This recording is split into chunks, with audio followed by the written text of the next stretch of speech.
Good day, y'all. It's AJ here, your toothless sage seeker. I'm too excited right now. My brain just doesn't want to function. So, I'm ecstatic. I've acquired something that I never knew I really wanted, but now that I have it, I'm giddy. I'm excited. I'm giddy as a little schoolgirl, and I'm just bursting with excitement and joy and overwhelming, and I'm going to try and share this with you as best I could, as fast as I can. So, nonetheless, for Valentine's Day, instead of my husband getting me flowers, which I did not mind whatsoever, he got me a tarot deck and an oracle deck. And the thing is, when you have a deck collection, you, especially when you kind of got up there in a couple, you got a nice handful, a nice variety of decks, you kind of take in consideration what decks you really want in your collection. And I have a Thoth deck, I have a few other types of decks, but I thought to myself, why not have an old school deck? An old school, I mean, the thing is, I'm not really one for Marcel. I'm not really one for pip decks. So, I was thinking to myself, if I was going to get an old school pip deck, what deck would I get? And so I started researching what is the oldest tarot deck in the world.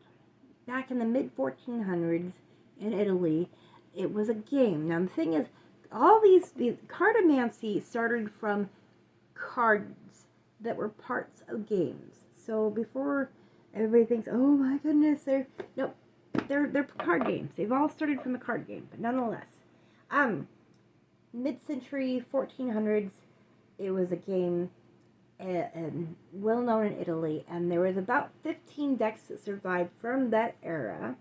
And modern day, I love how people are modern day, they were never completed. They could only find like certain deck cards from one deck and certain cards from another deck. So what they did is they came together and they decided to build a tarot deck off of what they had available, and they had to add a couple of cards that were missing, but they came up with the Visconti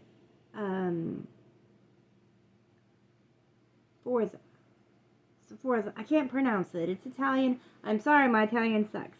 I am Irish and Scottish and Scandinavian, so I'm going to call it the Visconti deck. But they created a replica of the original cards. And that's what I'm so excited with. And this is basically the oldest complete tarot deck in the world. Okay? So, if I was going to go with the oldest tarot deck, what is the oldest oracle deck? Lenormand is one of the oldest oracle decks. There might be a deck or two that was before that. Lenormand kind of came out about in the late 1700s. And so the oldest replica I could find that was within my budget for an oracle deck is the Lenormand. And it's a German deck, and it is the game of hope. I'm not certain what that says. I don't read German, I'm sorry. But this is a replica of the 1790s version of the game of hope. And I'm ecstatic. I mean, not old school. We're talking OG, like old gangsta, original. This is where it all started from. Oracle and tarot deck. I know before you guys get on my case and all up in my rib cage about, I will probably, for the moment, before I start really getting into Lenormand, see what I can do about reading Lenormand like an oracle deck, like you would, let's say, a affirmation deck. Because I don't know very much about Lenormand. I know a little bit. I know it's read in pairs. If I pair it with tarot, technically it's a pair, but just to see how it works, and if I'm having issues with it, I will probably get myself a Lenormand book. speaking of books, because this gorgeous deck, you'll see it in a moment. It came with a little pamphlet, a bit more than the little white book. I acquired a bigger book on the Golden Tarot. Now the Golden Tarot is the same deck as the Visconti Sforza Tarot. Visconti Tarot. I can't pronounce the last half. I'm sorry. But what it is, this is a digitally enhanced version of the deck, so you can see a lot more of the details better. However, when it came to acquiring an old school deck, I love the idea of the cards still having the age left on it. I mean, everything, all the this is the major arcana cards. They're a big deck, but and these are just basically photographs of the cards. They have been touched up just a little bit, but I am so excited to now have a copy of the oldest tarot deck in the world. Oh, I'm giddy as a schoolgirl. Strange card. They're in a different order. They the meanings are a little different, probably because of the era of which they came from. But the Death card, Temperance. These are two of the cards they had to reinvent. They had to make from scratch, because there was none of the decks had a death or a devil card or a tarot or tower card in the tarot. The star, the moon, the sun, judgment, and the world. Oh, I'm so excited. Okay. And that's the major arcana cards. I'm going to go through some of the minor, some, not all of them, because they're very simple. They're basically a pip deck. The aces have a really nice design. And then you can see how they kind of add all the cards in there. And then, of course, the 10. And then you've got your page. Now, this is cups. You can kind of see a cup right here in the corner. The knight, the queen, and the king. The kings are always on a throne, which is basically.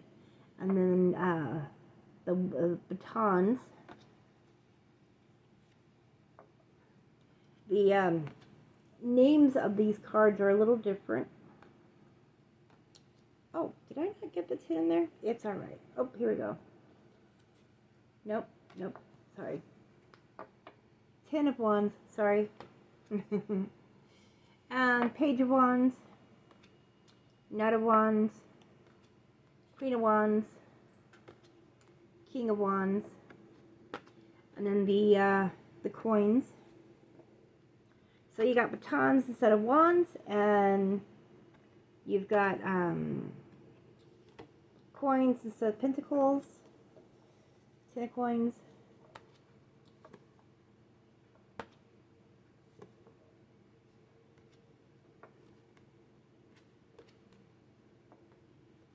King.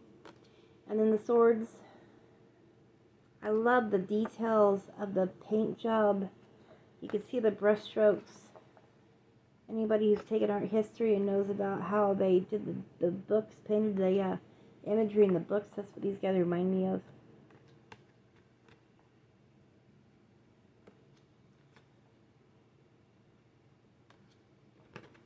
Yep. And the King of Swords. Only one with a shield. Okay, so now that we've got that done,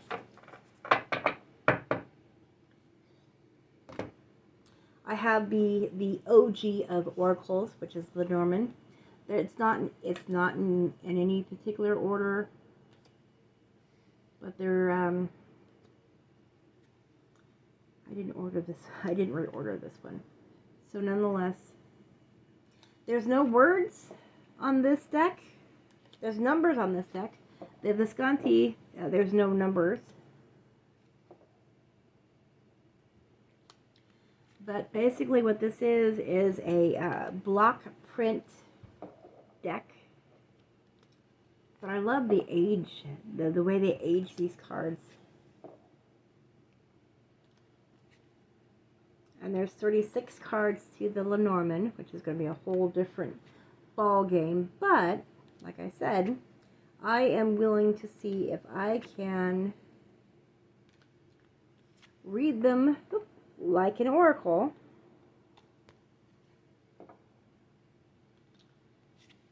And if I can get them to read for me. If not, I will probably order a book on the Lenormand. I wasn't thinking about it. I don't do the Lenormand. I don't think I'll be getting into Lenormand. Not really.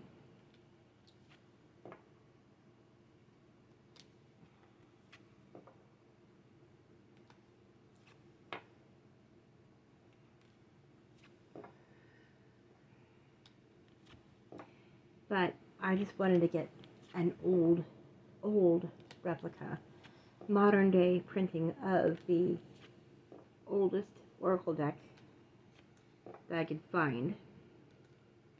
There's a few others out there that was like a modern day printing, but I think were printed back in like the late 90s, I think it was, perhaps, or was it 2000s? Nonetheless, this was in my budget. I'm excited. So now I have the oldest tarot deck in the world and one of the oldest oracle decks in the world. So I'm just I think I'm gonna have a cup of tea and kind of calm down because I'm excited. The age, the feel, and what I love about this deck. Okay, you'll notice that there's a big border on top and a big border on the bottom. There is room for keywords. It's a modern day printing. Settle down. Settle down. I didn't spend that much on it. It was a used deck, so I'm not going to destroy it, but I'll probably put keywords on here just so I can understand these cards a lot better. Along with my Lenormand, there is a border on the bottom and a border on the top. And I love to put keywords. So I hope you're just excited as I am, especially if you have the opportunity to acquire these decks in any fashion you prefer to acquire them or have them or combine them or so on and so forth. So with that, I'm going to wish everybody a namaste. I will see you guys in my next reading or my next video, and as always, y'all come back now here.